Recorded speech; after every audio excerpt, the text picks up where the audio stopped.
안녕하세요 여러분들. 전쟁의 서막.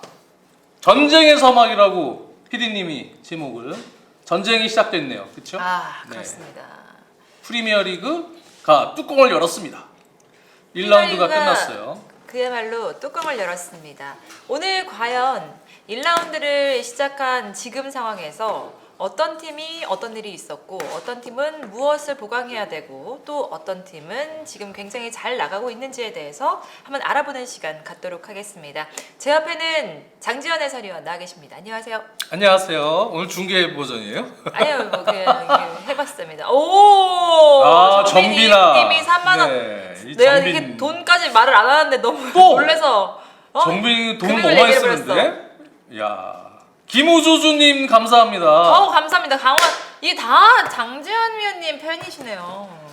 많은 분들이 또 은근히 강원 FC 우승하길 바라는 것 같아요. 네. 이게 또 이렇게 또 깔고 시작을 하네. 우리가 좀 부유함 속에서 시작을 하니까 좀 더 기분이 좋아지면서 여러분들과 할 얘기가 굉장히 많아지는 것 같은. 제가 지난해에는 정말 마음고생이 심했거든요. 그쵸. 강원 FC 강등 위기였죠. 수원 삼성 강등 당했죠. 제가 좋아하는 팀들이 힘들었는데 지금 K리그에서는 제가 좋아하는 팀들이 요즘에 다 잘합니다. 수원 삼성도 지금 변성환 감독 부임 이후에 11경기 무패 행진. 네. 5승 6무인가요? 새로 여름 이적 시장에 젊은 선수들, 어린 선수들 들어와서 아주 좋은 역할 많이 해주고 있고 용병도 괜찮게 하고 있어요. 로만 용병. 그리고 좋습니다. 그리고 강원은 제가 누차 얘기했듯이 아주 좋은 전력하에서 안정된 1위 행보를 지금 잘 겪고 있고 무언가 다른 팀들이 지금 같이 낙마해주면서 야 진짜로 우승하는 거 아니야 이런 생각까지 들 정도로 강원 잘해주고 있습니다. 승고님은 또 이제 저희 보내드린 책 잘 받았다고 감사하다고. 책 받으셨어요? 네. 그 책 하나면은 모든 게 다 이제 올 시즌은 좀 미래를 볼 수 있는 그런 책이라고 할 수 있겠고. 첼시는 스털링 선수가 끝난 건가요? 프로답지 않게 그렇게 징징대는 선수를 어느 팀이 데려갈까? 그러니까요. 라인업에서 빠지면서 지금 첼시 같은 경우는 워낙 방대한 선수 정리가 다 안 돼 있기 때문에 1군에만 지금 들어갈 수 있는 선수가 키퍼들도 엄청 많고요. 30몇 명 막 이렇게 돼요. 자, 거의 트리플 심지어 잘하면 쿼드러플까지도 세 팀에서 3.5팀까지도 만들 수 있는 지금 선수 양이 형성이 돼 있어요. 젊은 선수들까지 해서 영입한. 그러다 보니까 선수들 하나하나 이렇게 관리해 주기가 상당히 힘든 팀입니다. 첼시가. 너무 많아요, 선수들이. 그런 선수들 일일이 못 나오는 선수들 이런 선수들 잘 심리적으로 동기부여를 심어줘야 되는데 경험이 많은 감독이라면 그런 부분들을 이렇게 좀 눈치껏 할 텐데 글쎄요 지금 마레스카 감독도 경험이 많지 않기 때문에 상당히 힘든 팀을 맡은 건 사실이에요. 벤치의 선수들이 그냥 스털링도 역시 그런 부분에 때문에라도 관리가 좀 잘 또 얘기도 잘 해주고 해야 되는데요. 동기부여를 계속 밑에 있는 선수들도 심어놓고 유지를 시켜줘야 되는데 첼시는 그런 부분 좀 힘들죠. 어쨌든 프리미어리그 첫 경기를 치렀고 맨시티, 아스날, 리버풀, 맨유는 첫 경기를 이겼고 그리고 토트넘은 비겼고 그리고 첼시는 졌죠. 그렇죠. 네, 이렇게 좀 결과는 여러분들께 공유를 드리고 한 팀씩 좀 얘기를 좀 해봐요. 이제 아직 이적 시장이 끝나지 않았고 이제 1라운드가 지났어요. 그래서 팀을 이제 만들어가는 단계에 있는 팀들이 있고요.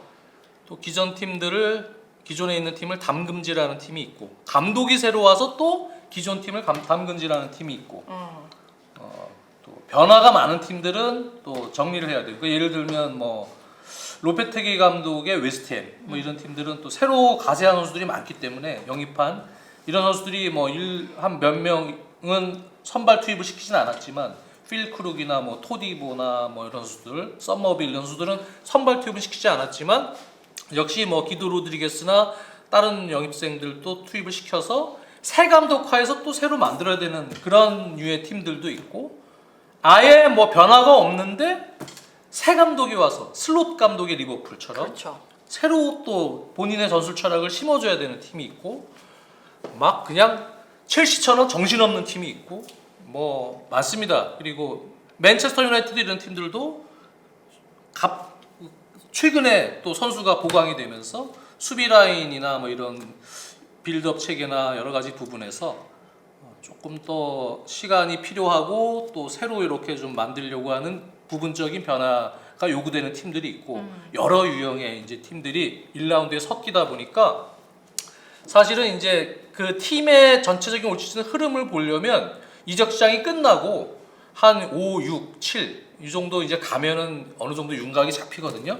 아, 이 팀이 이 정도는 해야겠구나 이게 잡히는데 아직까지는 너무 이제 일희일비할 필요 없는 정도예요. 아, 그렇죠. 1라운드는요. 그냥 정말 뭐 이런 거죠. 그 많이 뚜껑을 바뀔 거예요. 열어보고 국물 조금 맛보고 아직 간이 안 됐네 이러면서 다시 닫고 보글보글 끓을 때까지 기다리는 그런 시점이랄까?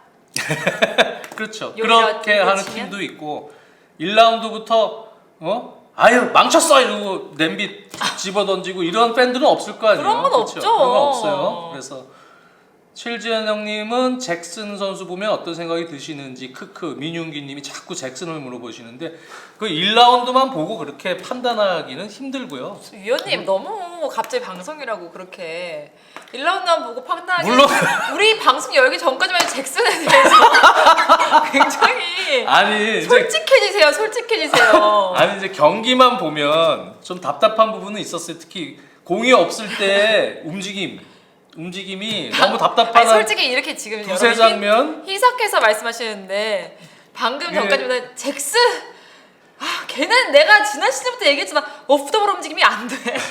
딱 그냥 이렇게 얘기하시지 않으셨나요? 그렇게 그쵸? 너무 그쵸? 그렇게 까놓고 얘기를 하시면 어떡합니까? 아, 그래서 그쵸. 그게 사실은 이렇게 끈으로 들어가야 되는 움직임이 들어가야 될 타이밍이 있고 그런데 그냥 이런 멀뚱멀뚱 서 있는 경우들이 있어서 좀 답답해서 그런 얘기를 했는데요.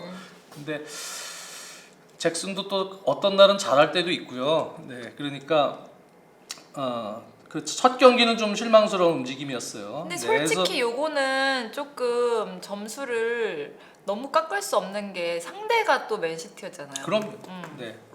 맨체스터 시티는 여전히 사실은 우승 후보로 꼽히고 있는 맨체스터 시티 또 아스날 이런 팀들이 1라운드에 아주 다이나믹한 경기를 펼친 건 아니에요. 하지만 그럼에도 맨시티가 역시 힘이 있구나, 우승 후보로서 충분한 자격이 있구나라고 얘기할 수 있는 부분은 뭐 첼시랑 사실 전체적인 점유율이나 이런 거는 큰 차이는 없어요. 네. 그렇지만 해결을 해줘야 될 때 확실히 이 팀에는 좋은 무기들이 있구나. 1대1에서도 강하고 뭐 도쿠도 그렇고 이번에 영입된 사비뉴라고 이제 잉글랜드 오면서는 이름 바꿨어요. 사비뉴로 통일을 한다고 합니다.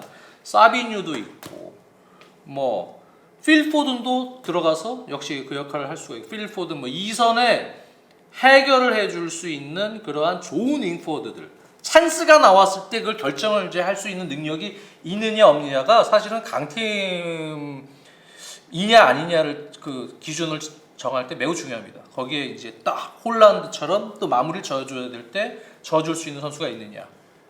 그리고 로드리 같이 핵심 미드필더가 없을 때 그 대체 자원이 정말 뭐 과거 시카고 불스의 마이클 조던과 스코티 피펜이 같이 뛰는데 조던이 갑자기 하루 다쳐가지고 못 나올 때 피펜이 오히려 보조자가 아니고 에이스처럼 활약을 할 수 있는 그런 팀. 코바치치가 그렇게 활약을 했죠. 네. 그렇게 힘이 있는 겁니다. 네, 시티는. 그래서 내용적으로는 좀 비슷한 거 아닌가? 이렇게 생각해도 결국은 그런 차이에서 팀이 이기느냐 못하느냐가 결정이 되기 맞아. 때문에 거기에 한 끗 차이죠. 그렇죠. 뭐 데브라이너나 이런 선수들은 말할 것도 없고 그리고 안정된 또 수비진 또 리코 루이스처럼 또 많이 발전한 선수들 오스카복이나 이런 선수들은 아예 나오지도 않았지만 오스카복 같은 선수들도 엄청나게 발전했죠. 그래서 그렇게 밑에 선수를 일부 내보내도 또 좋은 자양분이 밑에서 또 들어오고 원래 있던 선수들도 또 성장하고 이런 팀이 정말 강팀인 거죠. 그래서 시티는 첼시전에서 보여준 부분이 아주 다이내믹하게 보일진 않더라도 그리고 팀이 완전히 지금 폼이 올라온 건 아니에요.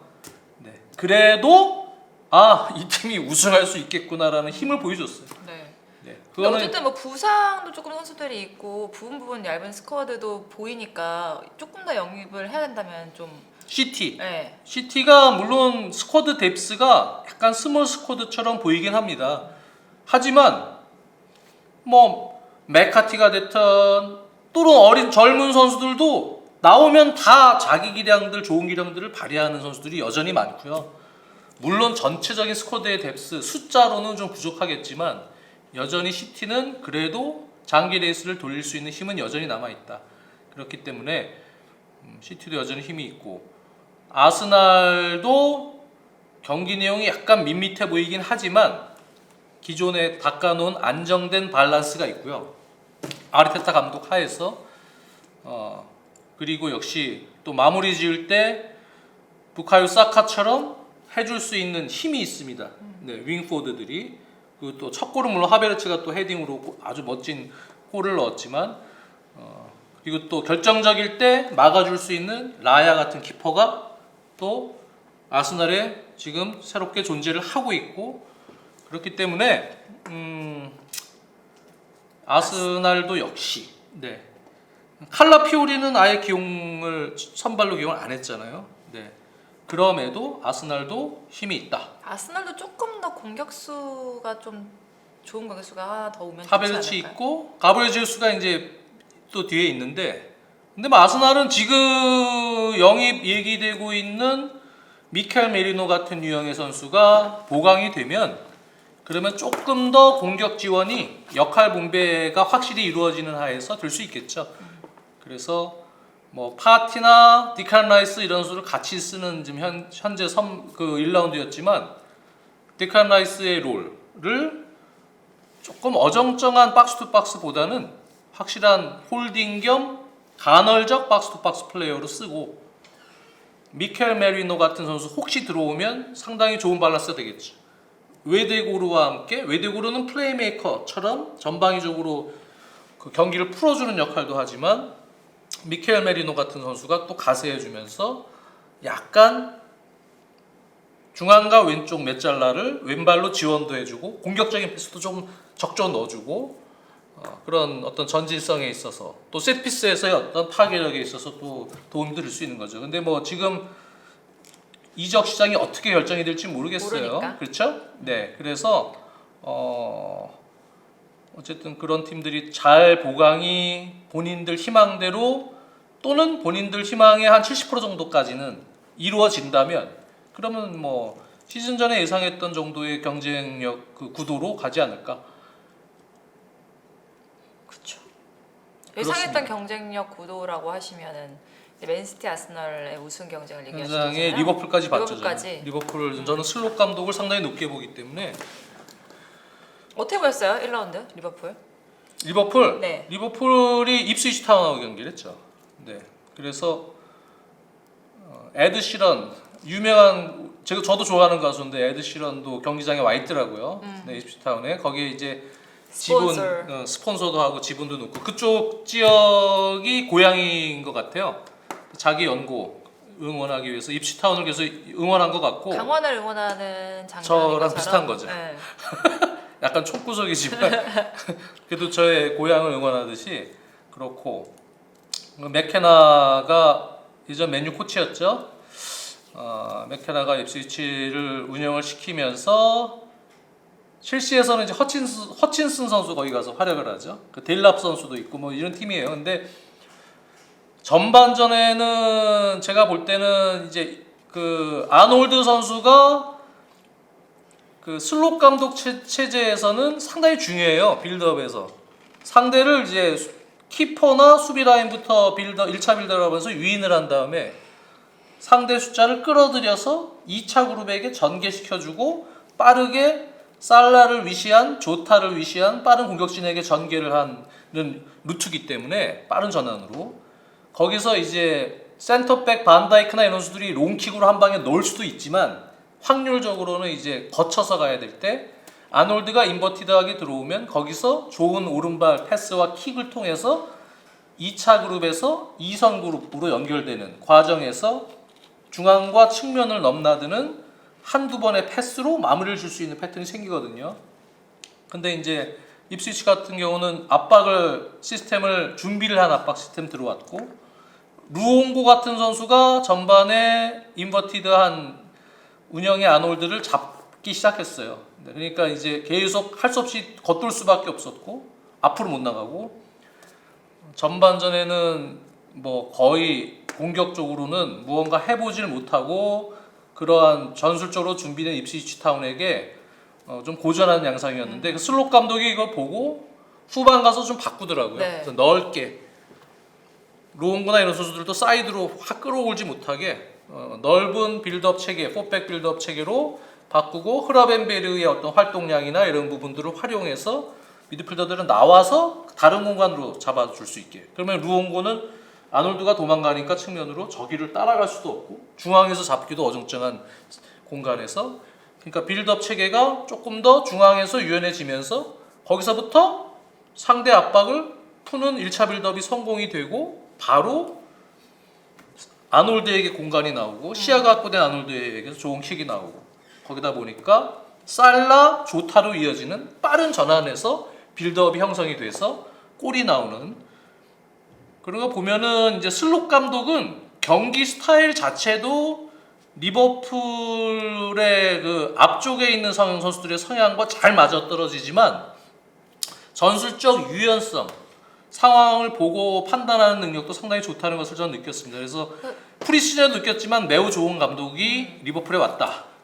그 슬롯 감독의 전술적 유연성도 분명히 있는 거는 보여줬고, 거기다가 또 칸사 교체도 그렇고 그런 면에서도 좀 칸사 교체. 단호한 거죠. 강단이 있는 모습이 좀 있더라고요. 아주 단호합니다. 네, 그래서 딱 아닌 것 같으면 바로 결정을 내리는 그런 강단이 있어요. 그래서 물론 이제 그 부분에서는 선수들 경기 끝나고는 또 소통을 통해서 또 풀어줄 줄도 알고 해야겠죠. 네, 그게 이제 강단이 있는 게 좋은 쪽으로 갈 것인지 아니면은 나쁜 쪽으로 갈 것인지는 선수들하고의 커뮤니케이션에서 조금 더 지켜봐야 될 그거는 부분이잖아요. 지켜봐야 될 부분이긴 한데, 뭐 그렇다고 해서 선수들은 또 경기 끝나면은 그 감독이 진정으로 이 팀의 승리를 위해서 원했다는 것을 이제 알고 뭐 이런 신뢰 과정이 이제 생기면, 그러면 이제 그 부분에서 크게 뭐 개의치 않고 이제 가는 경우들이 많죠. 근데 지금 팀이 일단 잘 나가면 또 그렇게 돼요.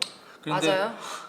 첫 경기는 뭐 그런 부분들 보면은 슬롯 감독, 좋은 감독 들어왔습니다. 그래서 큰 틀에서는 그렇게 맨시티 또 아스날, 네, 아스날은 울버햄튼전 승리를 거뒀고, 황희찬 선수 아주 좋은 얼리 크로스가 있었는데, 네, 거기서의 그 헤딩, 라르센 선수의 헤딩 슈팅을 라야 키퍼가 좋은 선방으로 막아낸 장면들도 있었죠.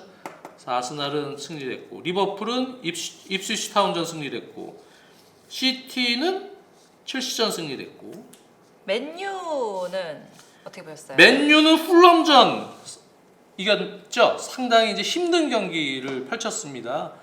하지만 맨유도 희망을 많이 또 봤던 경기고, 영입생들 마즈라이 같은 선수들이 완비사카는 이제 팀을 떠났지만 확실히 맨유에 도움을 많이 주겠구나라는 신뢰를 갖게 해준 그런 선수 경기였고, 또 저는 교체로 나온 이제 새 영입생들 뭐 델리우트 또는 특히 이제 결승골을 넣은 이제 지르크지, 네, 그런 선수들을 이제 앞으로 어떻게 활용하냐의 문제인데, 저는 이제 딱 일어났는데 순라이가 굉장히 순라이가 남편이 한껏 이렇게 흥분을 한 상태로 아침에 저에게 무언가를 말하려고 막 준비하고 있는 거예요. 그래갖고 보니까 이겼어. 뭘 이겨? 그러니까 맨유가 이겼다고. 그러는 거야. 플럼 상대잖아. 제가 처음에 그랬어요. 딱 상대가 플럼이라고? 플럼 상대잖아. 마르코 실바 감독의 플럼. 흥분하지 마. 이랬단 말이에요. 근데 아니야. 느낌이 좋아. 막 이러는 거예요. 그래가지고 이제 뭐 느낌이 좋은 게 왜 좋냐 뭐 이렇게 얘기를 했더니, 어쨌든 이적생들이 어쨌든 활약을 해줬고 그러니까 지난 시즌보다는 나을 것 같다는 그 희망이랄까 그런 게 있더라고요. 그러고 나서 한 3일 내내 계속해서 이겼다는 얘기를 사람들 만날 때마다 하더라고요. 축구 얘기만 조금만 나오면 경기 제일 먼저 했으니까. 네. 자기 공감 왜 못해 티야? 제가 좀 T 성향이 있긴 하죠. 저는 외국에서 봤어요. 제가 휴가를 갔다 와갖고 일요일까지 네. 중계를 못하고 토토넘 경기만 했는데 가족 휴가가 조금 늦게 이제 시간이 맞아가지고 할 수 없이 갔다 왔습니다. 그래서 토요일, 일요일 경기는 외국에서 보고 그리고 맨유는 보면서도 느꼈지만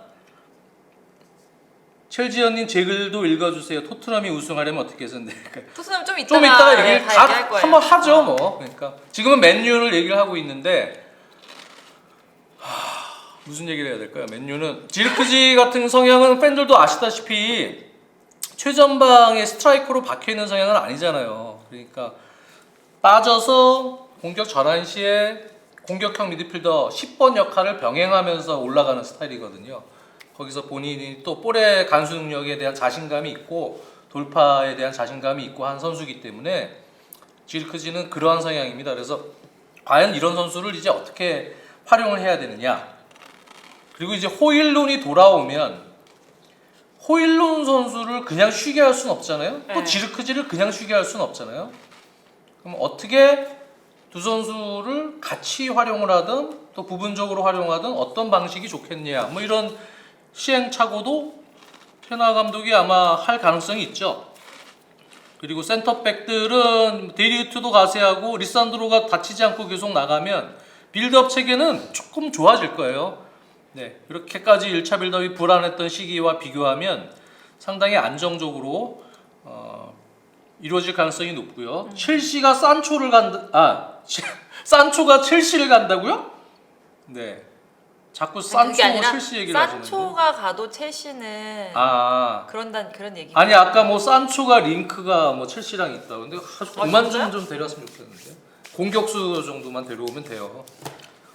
근데 어쨌든 어, 맨유 어쨌든 같은 간에 경우에는 이렇게 그쵸. 지금 부상병동의 상황 속에서 데리고 온 선수들이 제 역할을 해줄 수 있다는 희망이 보였으니까 그런 면에서 어쨌든 이 뭔가 계속 빈자리가 보이는 이 상황 속에서 그런 헤일룬하고의 고민도 있고 고민을 있다는 것 자체가 희망적인 거예요. 그렇죠. 네. 희망적인 고민을 할 수도 있죠. 그리고 무언가 공격 파괴력을 조금 더 시너지를 올려줘야 될 상황이 되면 호일론도 컨디션이 괜찮고 지르크지가 지금 자신감이 많이 붙었다. 예를 들어서 시즌 초반 라운드 그러면 이제 두 선수를 좀 같이 써야겠다. 그런 경기도 생길 수도 있습니다. 그럴 경우라면 그럼 어떻게 해야 될 것이냐? 그럴 경우라면은 약간 비대칭 운영을 시키면서 갈 수도 있겠죠. 그러면 브루노 페르난데스를 측면 미드필더지만 중앙지향적인 성향으로 놓고 그쪽 풀백을 비대칭적으로 올려서 터치라인 플레이로 맡기고 반대쪽은 윙어를 놓고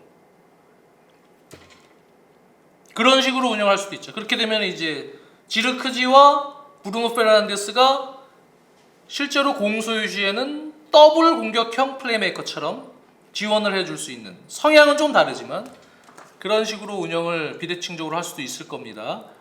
이렇게 되면은 뭐 예를 들어서 뭐 달롯이라는 선수도 있고 마즈라이라는 선수도 있기 때문에 좌우에서 비대칭 운영을 다 만들어줄 수는 있거든요. 그래서 윙어가 누가 나오냐에 따라서 왼쪽에 래시포드가 나오냐 혹은 오른쪽에 아마도 디알로를 쓰냐에 따라서 브루노 페르난데스의 위치를 왼쪽 미드필더 혹은 오른쪽 미드필더로 바꿔서 중앙지향적으로 만들 수 있고 거기에 지르크지를 같이 가세시키고 허리에는 그대로 마이누나 카세미루를 기용해서 받치고 이런 식으로 비대칭 운영을 하면서 호일룬을 원톱에 기용하면서 지르크지를 실질적으로 공격형 미드필더겠죠. 세컨 스트라이커처럼 그런 식으로 시너지를 낼 수도 있겠죠. 그러면 마운트가 좀 죽나? 네, 마운트가 많이 뛰어서 또 뛰면서 여러 가지 역할을 해줘야 되는데 그 마운트 선수는 또 어떤 식으로 활용할 것인가에 대한 고민도 해봐야 될 시기가 있을 수 있습니다. 부상 안 당하고 다들 잘 나갈 경우에 그렇지. 그게 그렇죠? 제일 중요하지. 그러면서 1차 빌드업 체계에서 조금 더 테너 감독이 좀 다이나믹한 운영을 할 수 있는 체계가 만들어질 수도 있기 때문에 뭐 이런 생각을 한다는 것 자체가 맨체스터 유나이티드가 지난 시즌과 비교했을 때는 충분히 지금 영입 효과를 보면서 희망적인 시나리오를 그릴 수 있는 단계에 들어갔다. 라고도 볼 수 있습니다. 그렇죠. 네. 그렇기 때문에 맨유도 지금 저희도 예상 순위 제가 뭐 첼시 4위로 놓긴 했지만 그건 이제 제 희망이 들어간 거고 충분히 4위권 경쟁력, 4위 싸움이나 이런 쪽 챔스 티켓을 따기 위한 경쟁력으로 들어갈 가능성이 없는 건 아니고 6번이 귀하지라고 다이노서님이 홀딩 미드필더나 뭐 이런 지금 선수를 지금 맨유가 원하고는 있죠. 우가르테 얘기를 계속 하고 있는 게 지금 그거잖아요, 그렇죠? 네, 우가르테 같은 유형, 파리 생제르맹의 발밑이 약간 거칠긴 하지만 쓸어줄 수 있는 선수들, 네, 허리에서 이런 선수가 한 명이 역할 분담을 확실하게 나눠서 하면 혹시 영입을 할 수 있으면 그런 코비 마이누 같은 선수를 받쳐서 패싱력을 통해서 코비 마이누는 그 부분을 조금 더 살려서 운영해 줄 수도 있고 거의 합의됐죠. 우가르테 임대 거의 합의됐대요? 그래요? 그럼 뭐 어떤 식으로든지 간에 우가르테까지 들어와서 선수들이 다치지 않으면 여러 가지 상황에 따라서 상대 팀에 따라서 여러 가지 형태의 베스트 11 체계가 나올 수도 있다고 봅니다. 그냥 말씀하시는 거죠, 라민 야말 얘기는? 네, 그런 것 같아요. 네. 희망. 우가르테는 뭐 중앙의 홀딩 미드필더 같은 역할을 하겠죠. 카세미로에 대한 꾸준함에 대한 신뢰. 이것이 이제 팬들이도 그렇고 팀에서도 카세미로도 이제 전성기에선 내려간 상황이기 때문에 많이 좀 떨어져 있다고 생각이 드니까 아마 그런 얘기를 할 겁니다. 우가르테가 가까워졌어요?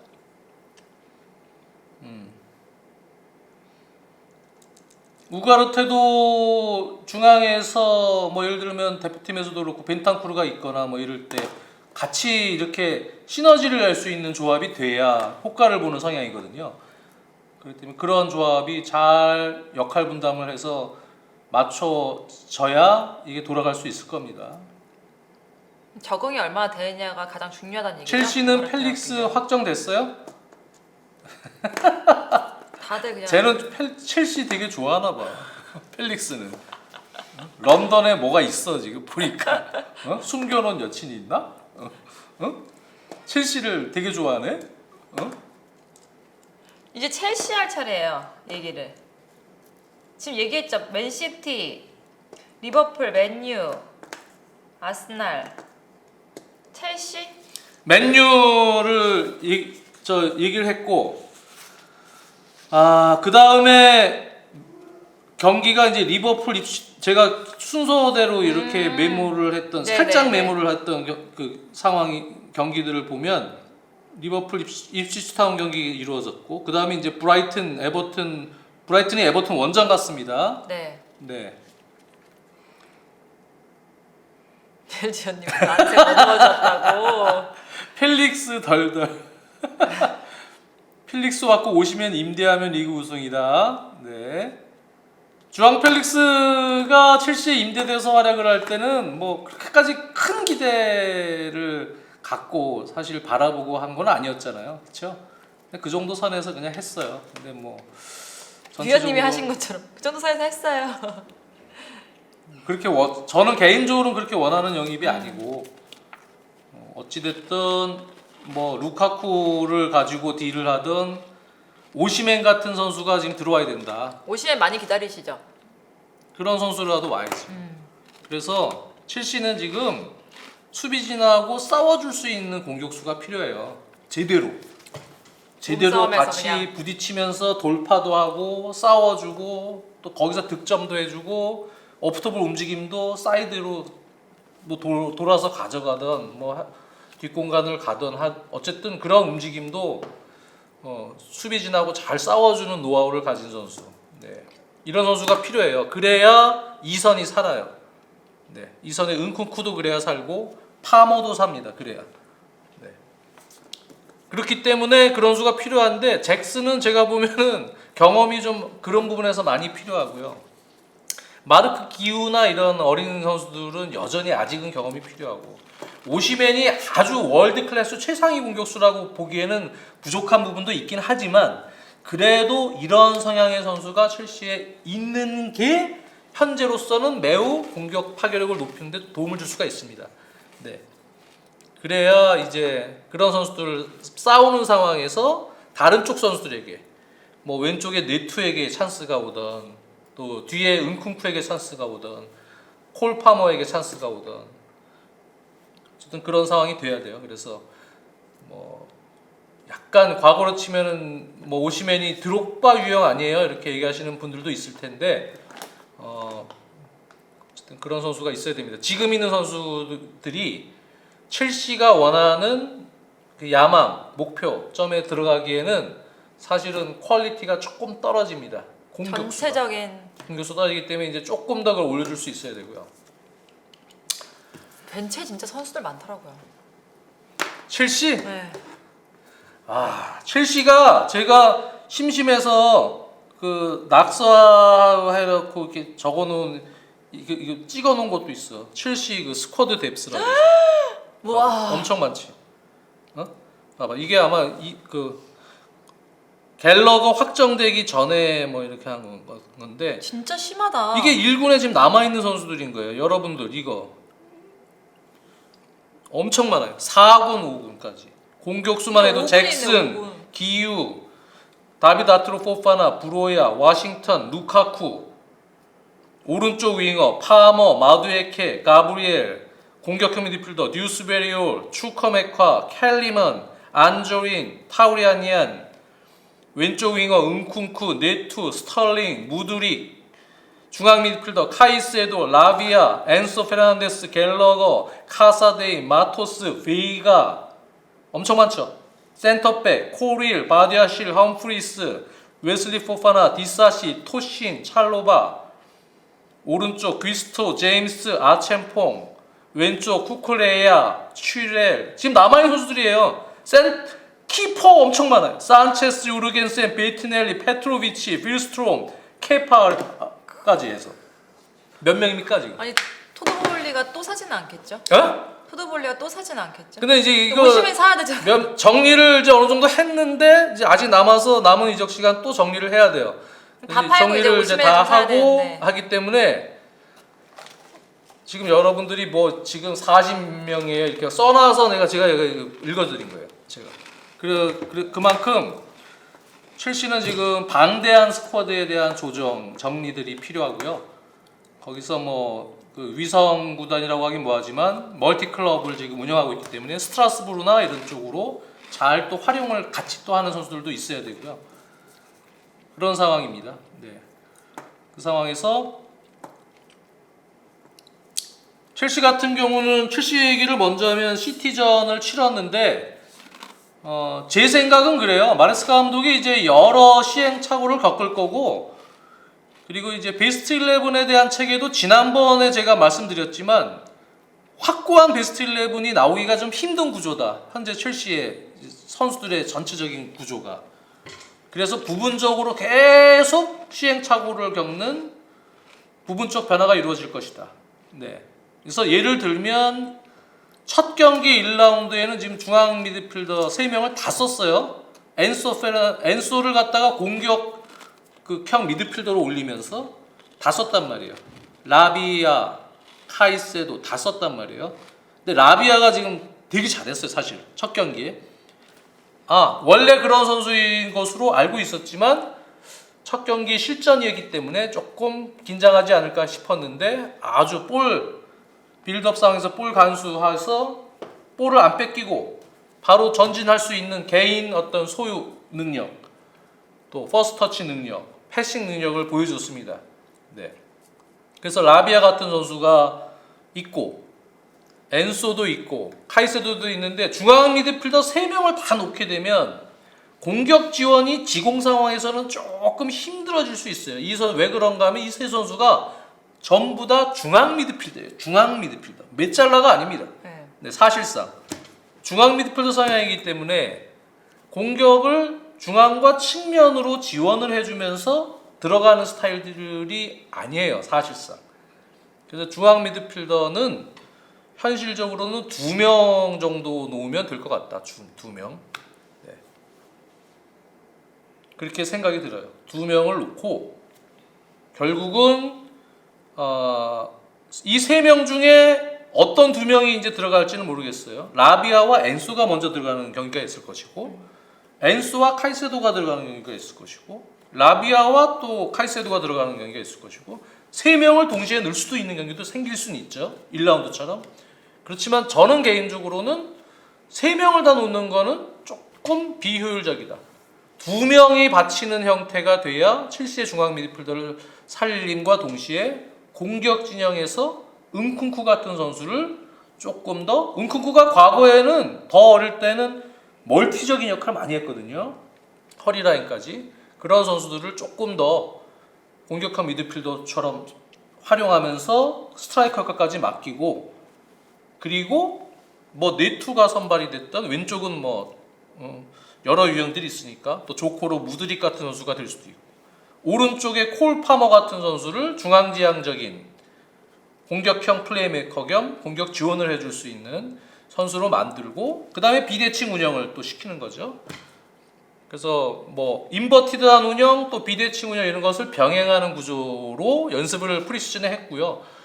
상황에 따라서 아마 그런 구조로 바꾸면서 터치라인 플레이의 숫자를 맞춰놓고 결국은 최전방에 오시멘 혹은 뭐 그러한 정도의 조금 더 클래스가 있는, 또 수비랑 싸워서 조금 더 경쟁력이 있는 공격수를 배치를 시켜야 된다. 저는 그런 입장이에요. 네. 그래서 이제 종국에는 시즌을 이제 치르면서 어느 정도 그래도 베스트 11에 가까운 조합이 나오겠죠. 그 상황이 이제 어떻게 될지는 봐야겠는데, 문희르님이 오시면은 조금 약해요. 네. 근데 지금 사실은 매물이 그렇게 탑 클래스, 월드 클래스 매물이 지금 많지가 않기 때문에 오시멘 정도를 영입할 수 있으면 첼시는 성공이죠. 네.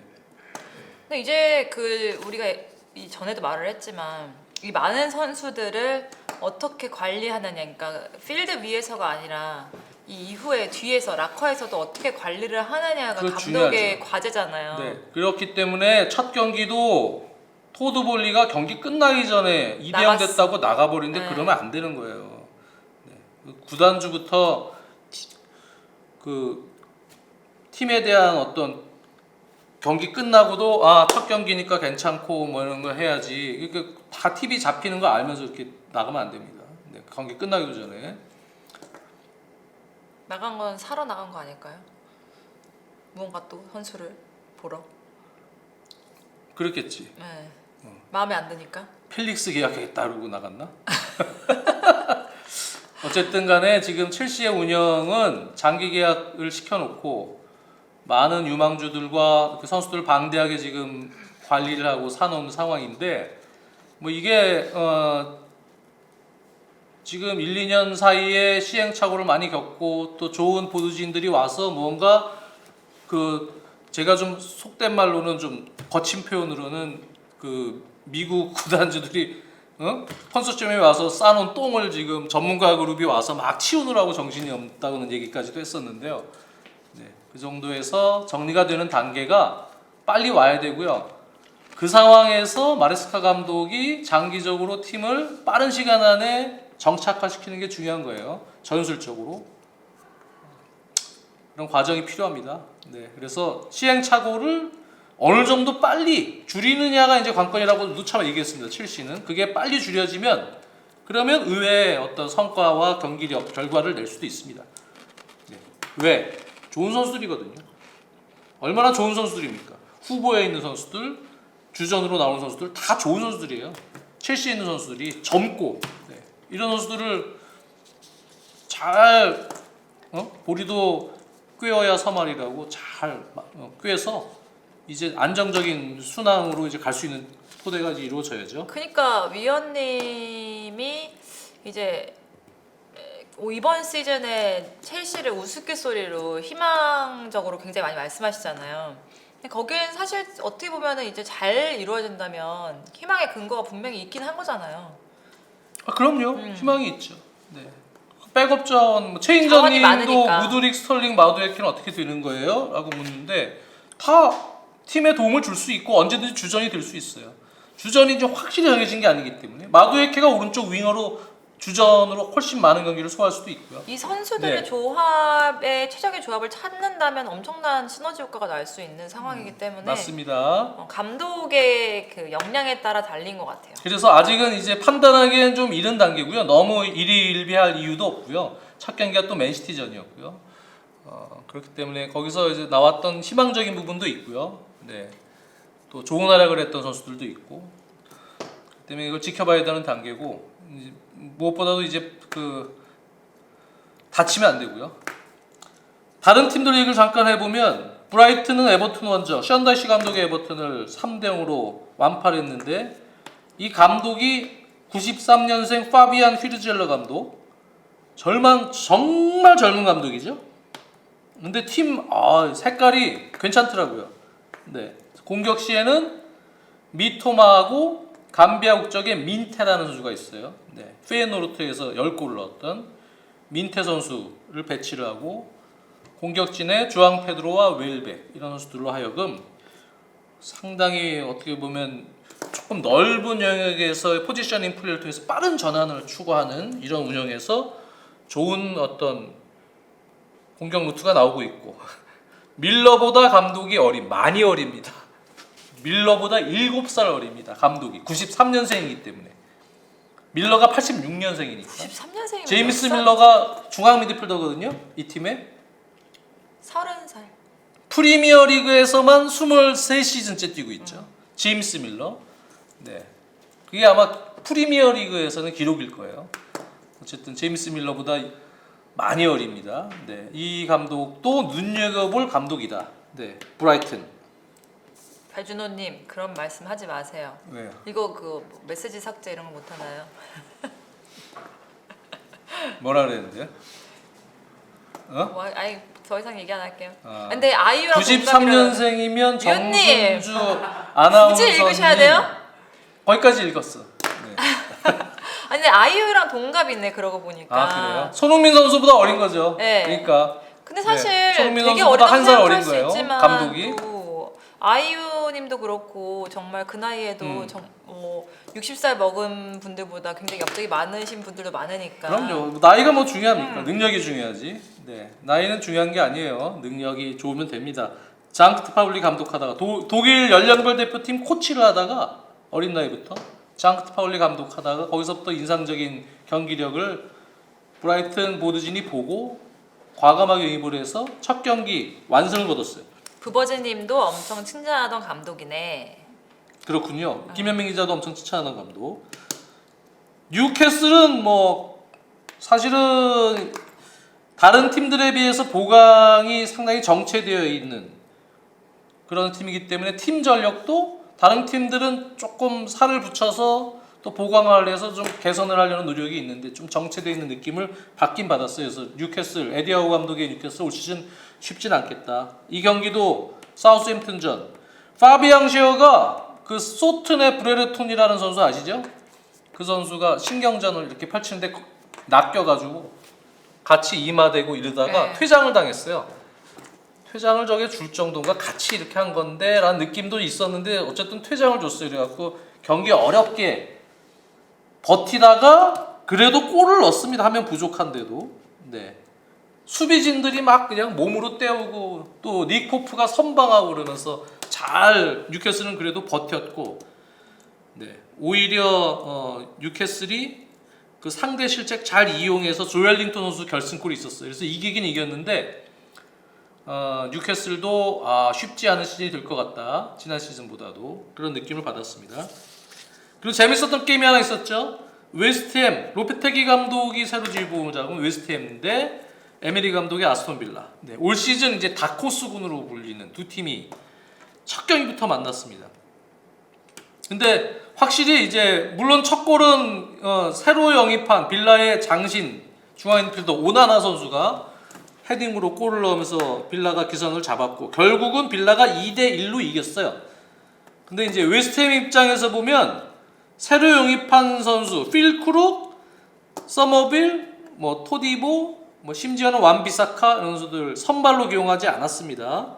그리고 기도 로드리게스 정도만 새로 영입한 선수 중에 선발로 기용하면서 경기 운영을 했는데 근데 전체적으로 경기 내용은 빌라와 매우 팽팽했습니다. 네.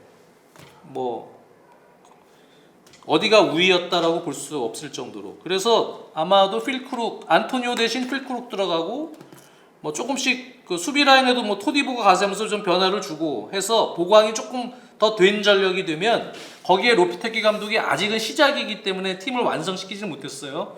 그래서 로페테기 감독이 조금 그래도 자신의 색깔을 더 맞춰서 어느 정도 안정적인 어떤 행보의 시기로 가게 된다면 웨스트햄도 지난 시즌보다는 더 경쟁력 있는 팀이 될 가능성이 있다.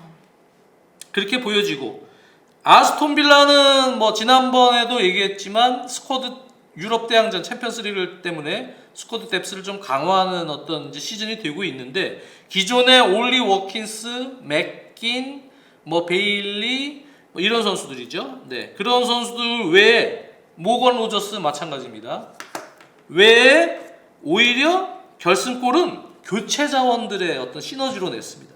네, 마트센, 제이콥 램지, 존 듀란, 네, 이러한 교체 자원들이 원터치로 탁탁탁 연결해갖고 존 듀란이 결승골을 넣었어요. 네, 존 듀란은 상대팀 웨스트햄 막 가고 싶어서 그래가지고 빌라 팬들이 막 뭐라고 했던 존 듀란 아닙니까? 그런데 결승골을 넣어줬어요. 네. 그러니까 빌라 팬들이 좋았어. 네, 다시 잘해보자. 이제 이런 분위기로 이제 갈 수 있는 겁니다. 그래서 지금 그 교체 투입된 마트센, 제이콥 렌지, 존 듀란, 거기에 필로진 같은 선수도 좋은 선수입니다. 전체적으로 2선, 뭐 왼쪽 풀백도 마찬가지지만 2선 공격진이 스쿼드 뎁스가 지금 좋아졌어요. 네, 그래서 빌라 역시 전체적으로는 일정 부분의 전력 보강은 이루어질 수 있다. 전력 상승은 이루어질 수도 있다. 하지만 다른 팀들도 올라갔다. 네. 전체적으로. 그렇게 보시면 될 것 같고요. 이제 토트넘 얘기를 좀 해볼까요? 그 다음에 마지막으로는 네. 글라스너 감독의 팰리스인데 브랜트포드를 만나서 브랜트포드에게 졌습니다. 1대2로. 네.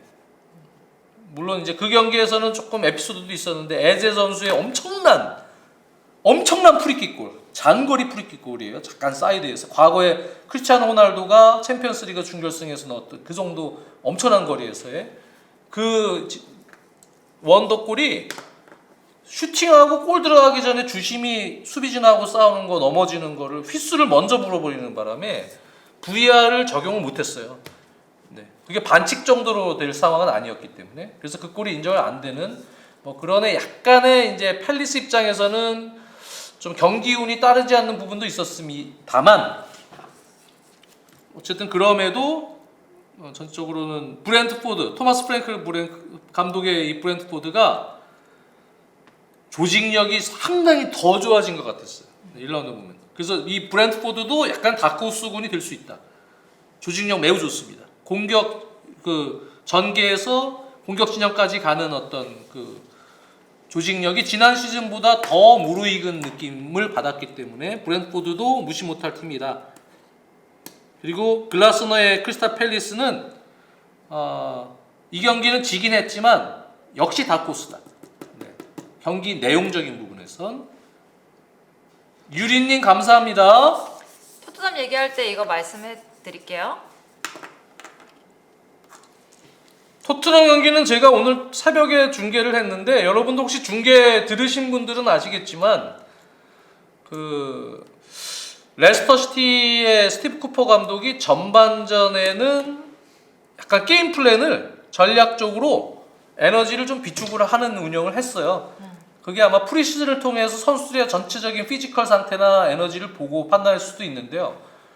그래서 미들 블록과 로우 블록 사이로 조금 내려서서 지역 방어에 치중하고 토트넘이 1차 빌드업에서의 불안감이 있음에도 알고 있어요. 분명히 제가 볼 때는 알고 있는데 일부러 이제 공간을 더 주지 않고 초반에 토트넘이 전환을 통해서 공간을 창출해서 에너지가 있을 때 좀 다이나믹한 어떤 공격 시도나 득점을 못하도록 전반에는 약간 공간을 주지 않고 로우 블록 근처로 가서 수비를 집중하는 형태였습니다. 네, 공격보다는. 그랬는데 이제 토트넘이 그 과정에서 포로 선수의 골은 있었지만 한 골 정도는 더 넣었어야 돼요. 네.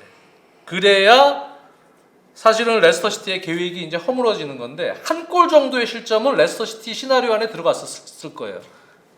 그리고 나서 이제 후반 들어가서 게임 플랜대로 전술적 마크맨 붙이고, 네, 그리고 최전방 제이미 바디부터 압박 들어오기 시작합니다. 수비 라인 당기고 쭉쭉쭉 인터셉 들어오고, 거기서부터 이제 토트넘이 역시 우려했던 1차 빌드업 혹은 중앙에서의 어떤 그 미스플레이들이 계속 나오기 시작했고요.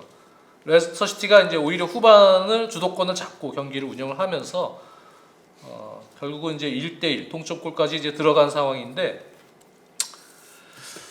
글쎄요, 이제 감독이 쭉 주구장창 경기의 흐름과 상관없이 밀어붙이는 거, 뭐 감독이 그런 생각이라면 좋습니다. 근데 축구라는 게 결과를 내야 되는 상황이면 감독이 이제 상황을 보고 지금 상황에서는 조금 안정적으로 좀 뒤로 돌리면서 호흡을 돌리고 공격보다는 조금 템포를 늦춰서 나가야 될 상황이겠다라고 판단이 들면 그런 부분도 사전에 미리 상대가 후반에 이렇게 나올 가능성이 있으니 이럴 때 이렇게 해라라고 지시가 되어야 될 텐데 그게 없는 것 같아요.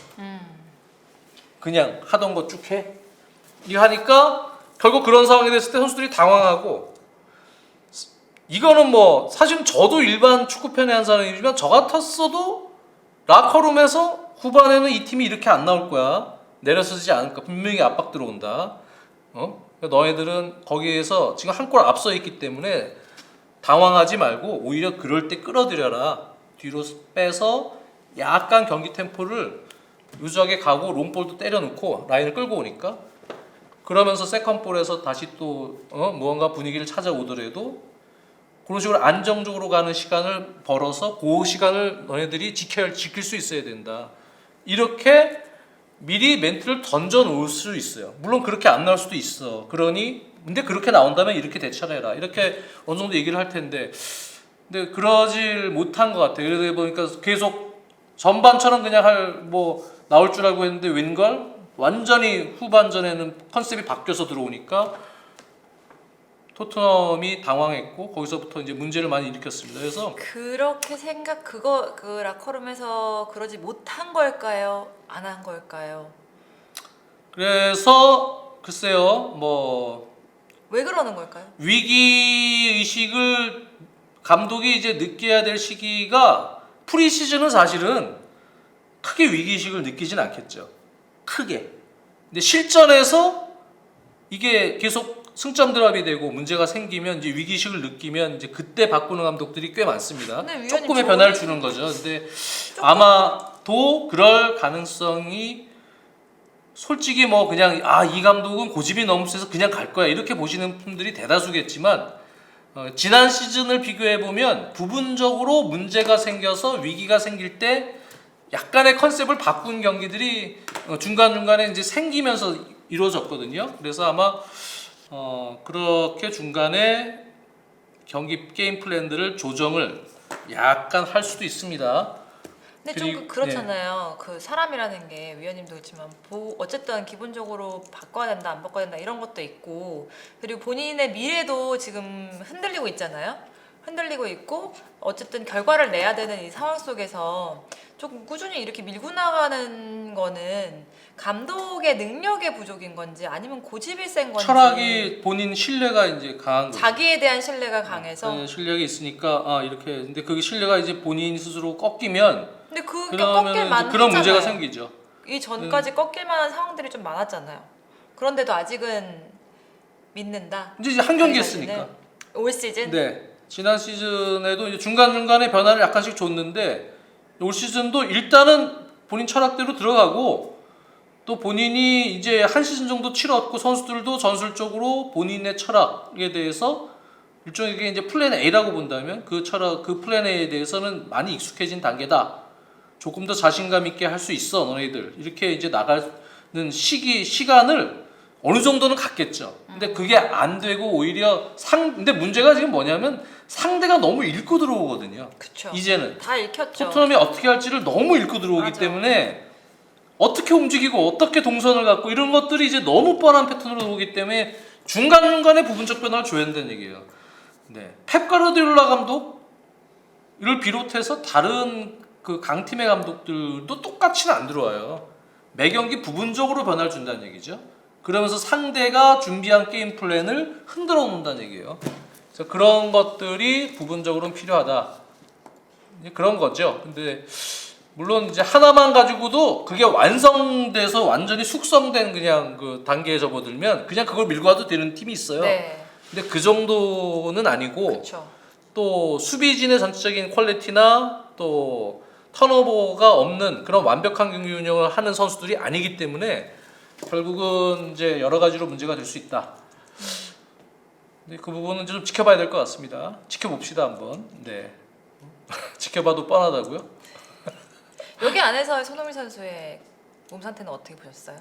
손흥민 선수는 아무래도 이제 그날이 솔랑키 선수의 또 데뷔전이기도 하고 하니 또 본인이 주장이기도 하다 보니까 조금 더 측면에서 이타적으로 게임을 좀 풀어주려는 노력이 더 많았던 것 같아요. 본인이 이제 좀 직접 이 팀은 내가 해결해야겠다라고 욕심을 내기보다는 아직 1라운드고 또 새로운 선수들도 있고 하니까 이제 맞춰서 그 선수들에게 조금 더 시너지를 내게끔 도와주려는 어떤 주장으로서의 역할을 하려고 노력하는 것 같은데 근데 사실은 조금 이제 아쉬웠던 장면들이 있죠. 손흥민 선수 입장에서는 욕심을 좀 내줘도 될 때 빠른 타이밍에서 해결을 못한다거나 세컨볼 상황도 물론 이제 공이 떠서 들어오기 때문에 잡아놓고 슈팅을 하는 게 안정적이었지만 그래도 빠른 타이밍에 한번 도전적인 슈팅을 시도해야 될 타이밍 혹은 이제 퍼스트 터치에서 평상시 하지 않았던 약간의 미스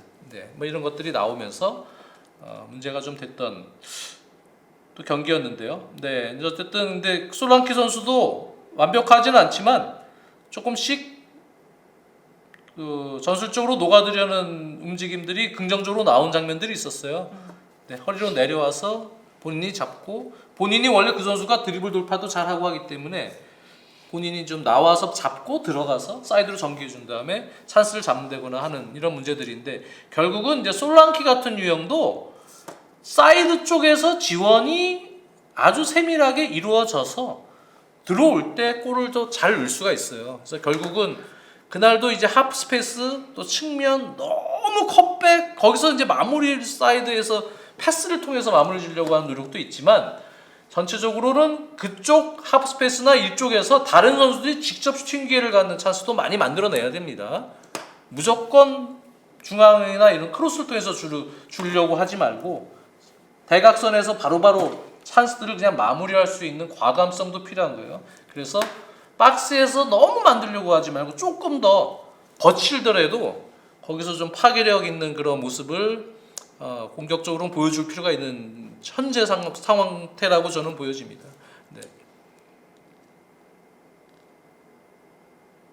토트넘은 뭐 중계 중에 제가 또 말씀을 많이 드렸기 때문에 많은 얘기를 할 필요는 없을 것 같아요. 네, 그렇습니다.